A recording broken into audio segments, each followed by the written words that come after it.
want to achieve work-life balance? If yes, then you need to establish empowering relationships.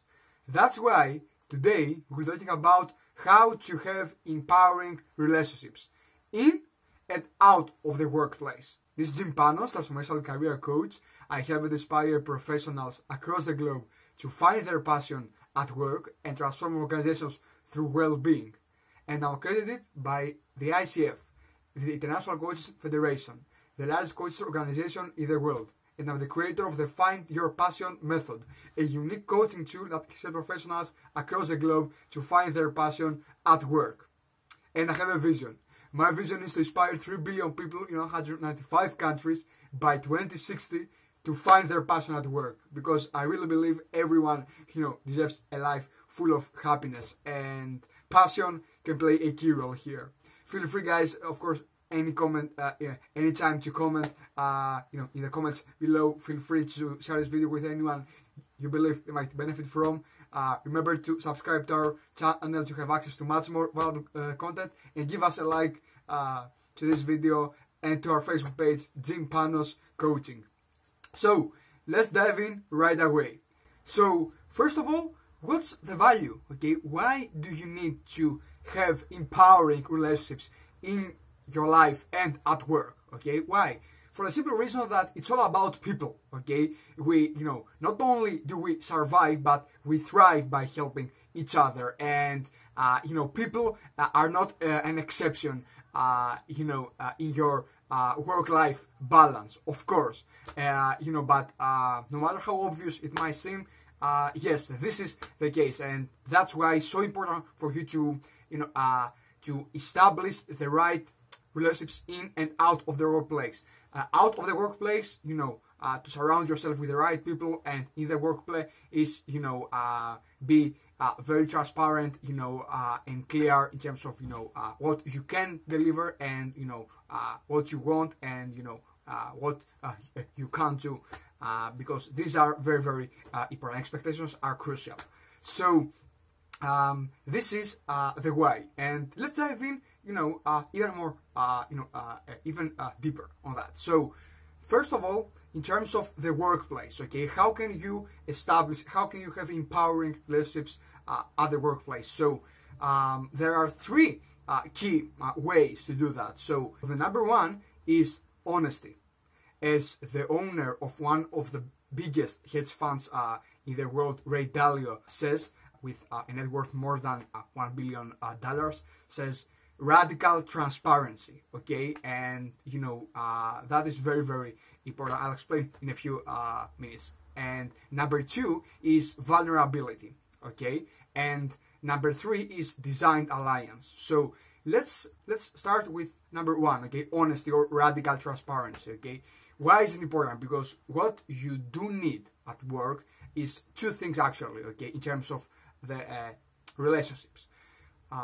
Respect and trust. Okay, and trust and respect can be built only through these 3 methods. Of course, there are other ways as well, but these methods do work, and they are the best way possible that I have figured out personally and professionally. So, what is honesty? Okay, honesty, is your ability just to be true to yourself and to others. Okay, it's close to authenticity, but yeah, not the same thing.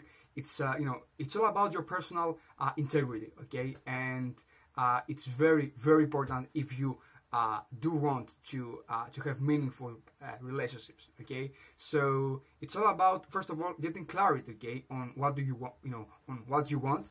Okay, and what you don't want, and then communicate that. Okay, and that applies to to your personal life, to your professional life, to your employees if you are an employer, to your employer and leaders and managers if you are an employee. Okay, so clarity is key. Okay, and that's why you need to be aware of your goals and your aspirations, as well as the way you communicate. Okay, you personally. This is very, very important.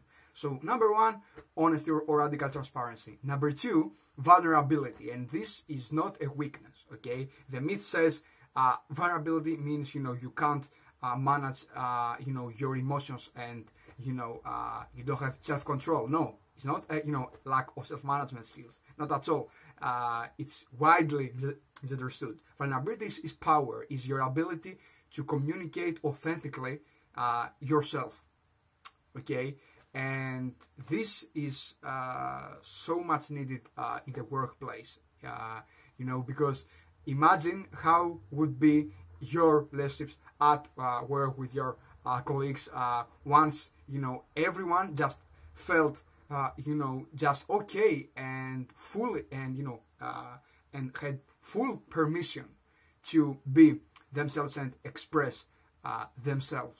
Okay, this is very, very important. And how you can achieve that? So you can actually organize workshops in terms of getting your people into the right mindset. If you are an employer, okay, you can if you are an employee, you can suggest that to your leaders and employer in general. You can establish, you can design specific events, or hire a coach and for you to organize these workshops or trainings, just to create vulnerability, to train your people to be vulnerable. So that means to share very personal things, for example, with each other, and this creates trust and respect. And it's like a muscle. You need to practice on it, to make it grow. So this is number two. And number three, design alliance. Okay, this is a term that I have borrowed from Coaches Training Institute. Is the institute that gave me my ICF accreditation, and it's something that we apply in coaching with in clients one-to-one, but it's actually so great because it can be applied everywhere, and that is, and I really believe its meaning is so crucial in the workplace. So what is it? So first of all, there are two things. The one is expectations, okay, and assumptions. Let's say expectations, and the second part is improvement mentality. Okay, so the number one is expectations. So, and this needs to be very clear. Okay, what do you want as manager or leader from your people?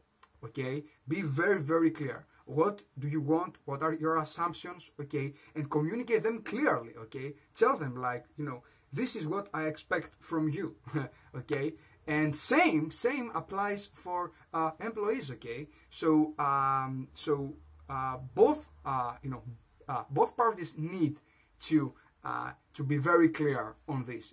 And what if new expectations come up along the way? That's where the second point comes, and this point is all about improvement. Okay, improvement is crucial, and you need to have the mindset. That's why I call it improvement mindset or growth mindset.